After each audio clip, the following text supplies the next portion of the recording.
Hi guys, welcome back to the Astrology. First of all, apologies for the significant delay in terms of coming up with the release of this video, guys. The May monthly reading for Capricorn sign is what we are going to be doing today. I had recorded all these videos, but there was some glitch with my software and I have to reshoot all of them again. But in this video, we are going to be talking about the May monthly transits for Capricorn. You can watch it both from a Capricorn rising as well as Capricorn moon sign perspective. Three key transits are happening in the month of May. Jupiter's transit on May 14th. We've done a detailed video on that. It was already released last week. If you have not had a chance, I urge you to please go ahead and check out that video. Then we are also going to be witnessing the transit of Rahu and Ketu in Aquarius and Leo sign respectively, which is happening on 29th of May. Now, we'll touch upon that a bit in this video, but we are going to be doing a detailed video on that transit as well later next week. So please stay tuned and keep watching. So without further ado, I'm going to jump into talking about the key important dates that are going to be for us to note as to when the shifts are coming into play for various planets, and then talk about what can be anticipated through the month of May.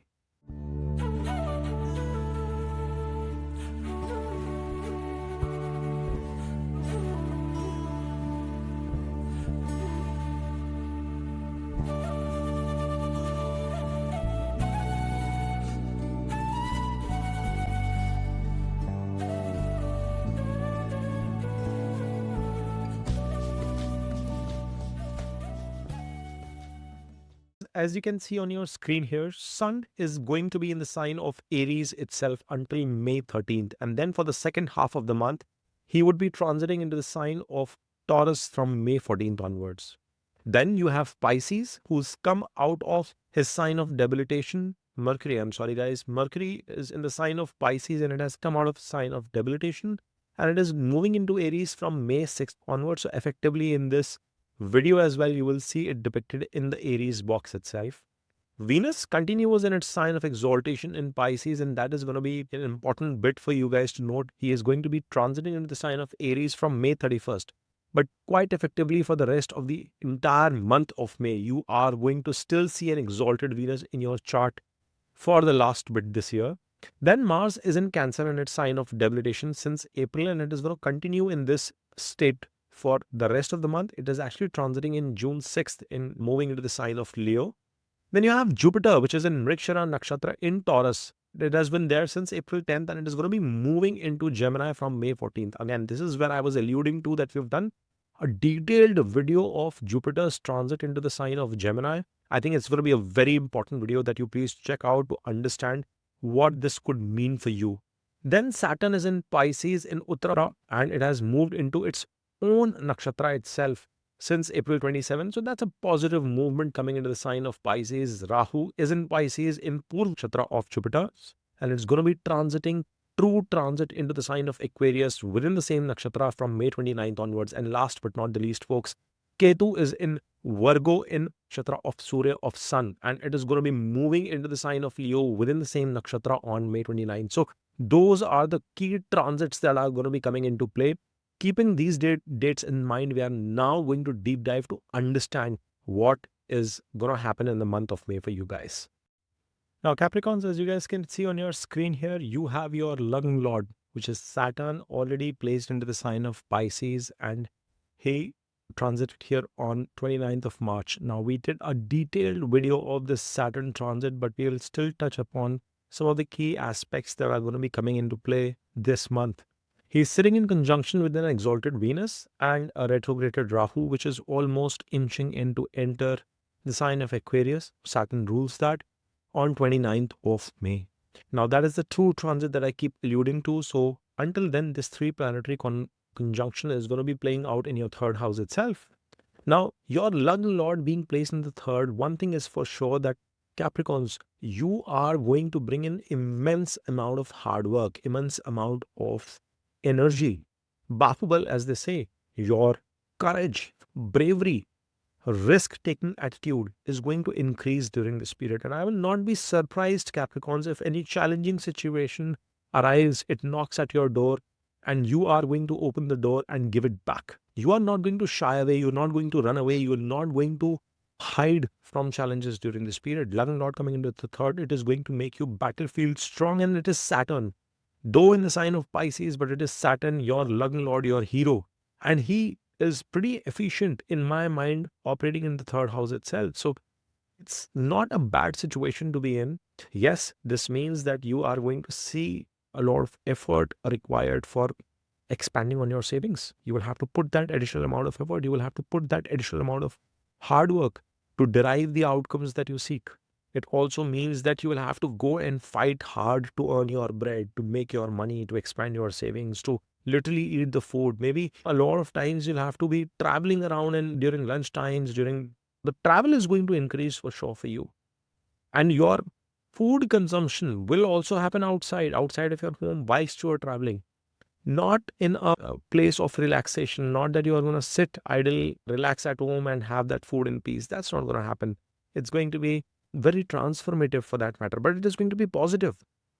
So if you are getting an opportunity to travel, if you are getting an opportunity where you are asked, maybe by your bosses, by your seniors, to make some travel, please go ahead and do so.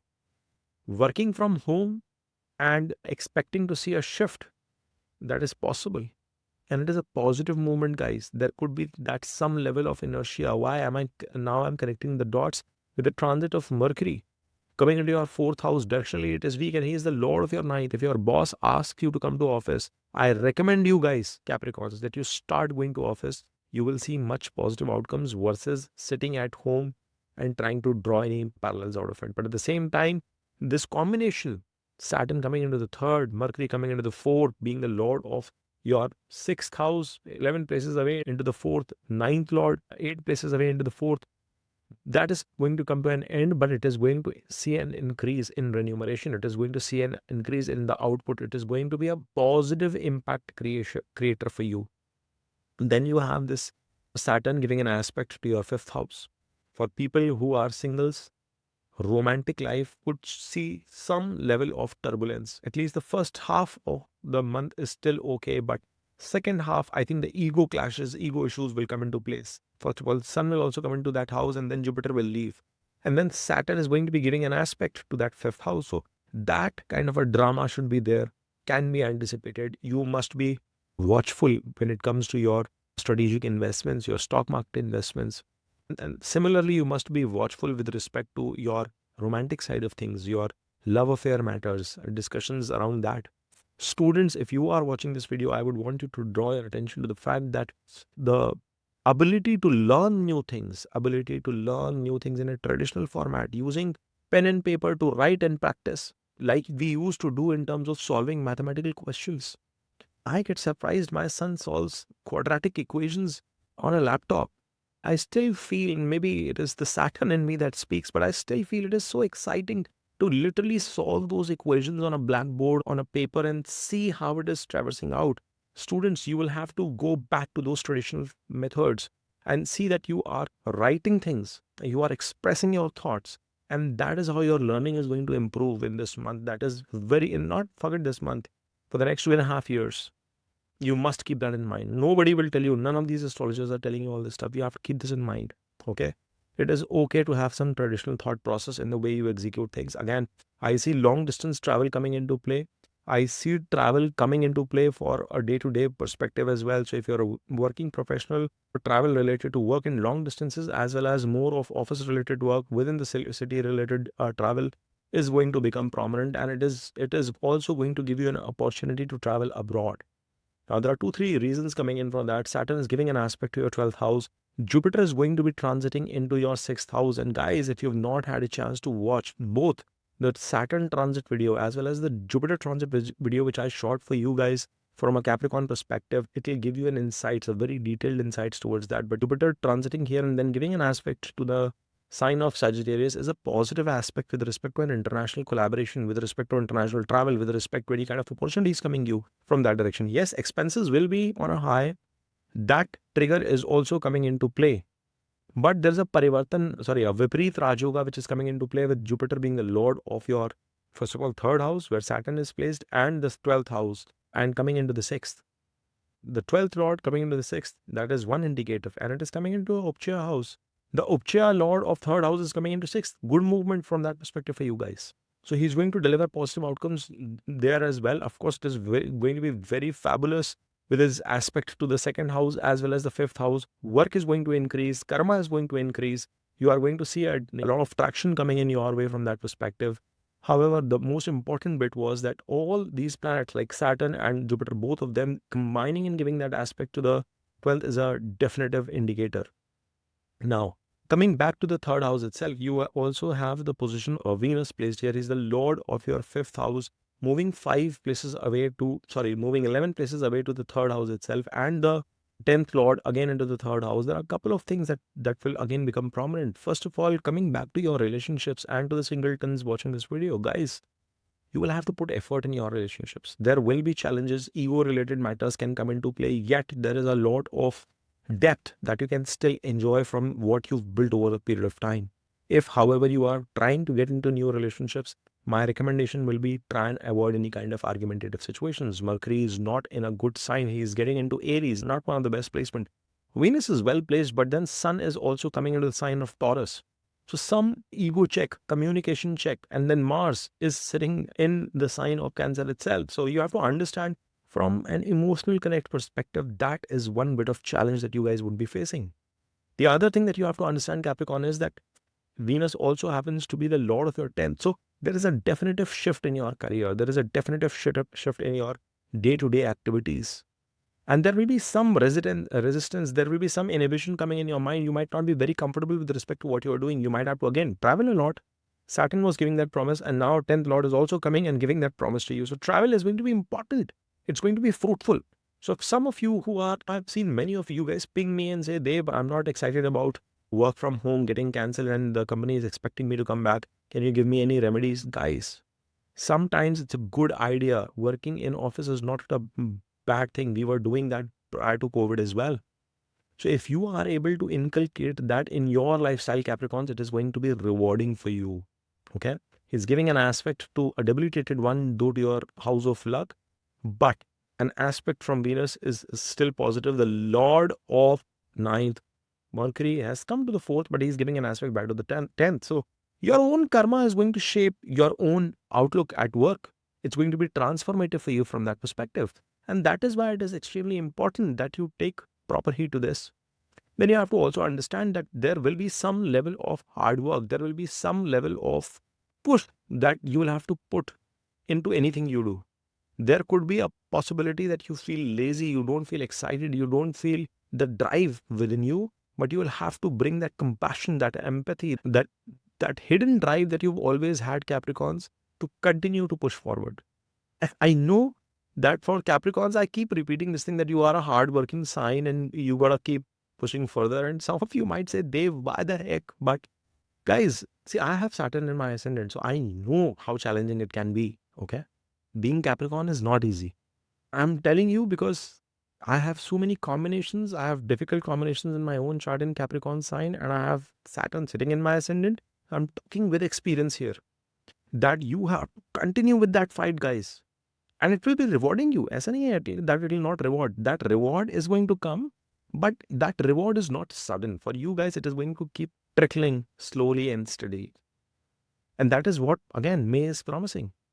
Rahu, though he's inching towards the second house, he's going to come into Aquarius, and you are going to see that magnanimity that you've been waiting for all this while in terms of your growth of wealth, in terms of maybe some sort of foreign source of income coming your way, some sort of wealth growth coming your way. And we will talk in detail about it when I do a detailed Rahu Ketu transit video. I will hopefully be releasing that next week, Capricorns. So you will realize that shift is going to enable that possibility for you. But until that happens, you have to make sure that you don't leave any stone unturned. You don't fall to that rhythm of being lazy. You don't drop the ball at any area. And see that Venus, Saturn, Jupiter's transit, all of them are promising the same thing, that effort is required on a day-to-day basis. And even your Lord of 6th house, which is Mercury, has come to 11th place, aspecting the 10th house as well, is again giving the same indicator. So it is important that you write your daily schedule. Say you are a student watching this video. Prepare a timetable and put it somewhere on the wall in your study room. If you're a homemaker, you will get frustrated with the day-to-day chores. Prepare a menu of what you would want to be preparing at home, or your schedule of cleaning up your place, your schedule of going and buying your groceries, your schedule for your hobbies that you want to do, your gymming schedule. Put that and put it under the magnet on your refrigerator, and then just track it. Then just try and execute that on a day-to-day basis. You will feel much more relief. Capricorns, you are organized people, but can't. Jupiter's movement into the sixth, Mercury's movement 11 places away into the fourth is giving you all these indicators. And you have to plan, strategize accordingly, and you will see the impact of that. Now, as I move further, what I see is that Sun, which is the Lord of your 8th house, is coming into the fifth. It's a tricky position. He is in exaltation currently in your 4th house itself.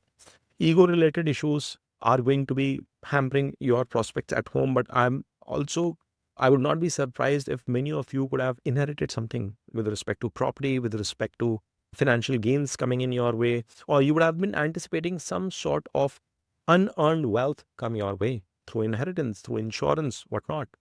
Maybe a sudden uptick in your financial contract where you work with your customer. You were least expecting, but that change request comes and you have to work around it. But as this sun moves into the 5th house, I would want you to be careful if you're a parent. First of all, it can be dampening for your kids. It can bring some kind of challenging situations. You'll have to work towards fixing any kind of issues for your kids. If you're a student watching that video, there will be some situations where you could see turbulence. But if you continue to work hard, if you continue to put your effort in the right direction, it will bail you out. Because sun is giving an aspect to your 11th house as well. He is going to help you accomplish, fulfill your desires, gains, wish fulfillment. All of that is what your soul karaka Surya is going to help you do. So that's another important aspect that you have to understand that will come into play. It's not that all will be negative, but being the 8th lord, it can be a little bit tricky and cumbersome. Now you have to also understand here that before I jump into Mars, by the way, Jupiter, we've done a detailed video. I cannot emphasize enough the importance that you go ahead and spend that time. We've talked about Jupiter's aspect as well, but the Lord of your 4th house and the Lord of your gains, where Sun was giving an aspect, and we were talking about that a few seconds ago, is sitting in your 7th house. He's sitting in debilitation, and he's giving an exalted aspect to yourself, which tells me that your confidence, no matter how difficult the situation is, no matter the kind of challenges you are facing, is going to be sky high. You will still know, Capricorns, how to fix your problems. A relationship on the other side can be tricky. If you're a married person, if you are in a business partnership and facing certain challenges, it can be a tricky situation, but you will come out of it. From a business problem perspective, you will come out of it. You know how to battle that problem. It's just that you will have to keep a watch on your language, on your communication, and how you articulate your thought process to your formal partners. But from a marriage perspective, I would want you to be careful. I would want you to bring in a lot more compassion, empathy. Because Mars is in Cancer sign. Emotion has to be there. Communicate your ideas with love. Talk about your work. Work with your partner. Support them in their daily chores. If you're a homemaker, just figure out how you can support your spouse with his or her work. If you are working with your spouse, very good situation. Or, you are working and you come home and your spouse is tired, just get ready with them. Put some effort in the household activities. You will see that the bond is going to improve and it is going to diminish the challenges that you were anticipating in the relationship. So that is going to be another positive aspect of it. And then this Mars is giving an aspect into the 2nd house as well. It is going to make you frugal. It is going to help you spend on things that are only needed. It will increase your interest in cooking. Kitchen is where you would want to visit. Maybe you are going to burn a couple of things, but you are going to be good with your experiments. But that is the right way where you could maybe even support your spouse. All right. And then you have Ketu. Ketu has been sitting in your sign of Virgo in your 9th house. Good placement so far, and he's inching towards the 8th. And that is where you have to understand that your connection towards spirituality, towards religion, and then deepening that down into the next layer of learning, acquiring new knowledge, information around spirituality itself is the next trigger, Capricorns. So which means that this is the time you smash on that like button. Subscribe to Dev Astrology and keep following. Ask me questions, put down your comments and ask me questions that Dave, teach me something. Capricorn's Ketu is moving into the 8th. Learning is going to be important. And you cannot shy away from that. You cannot deny that, because that is what Ketu is going to be demanding. We will be making a detailed video on that Rahu Ketu transit, and we are going to talk much more fun stuff. All right. So if you guys have liked this video, I am humbly requesting you to please comment, subscribe, and smash on that like button.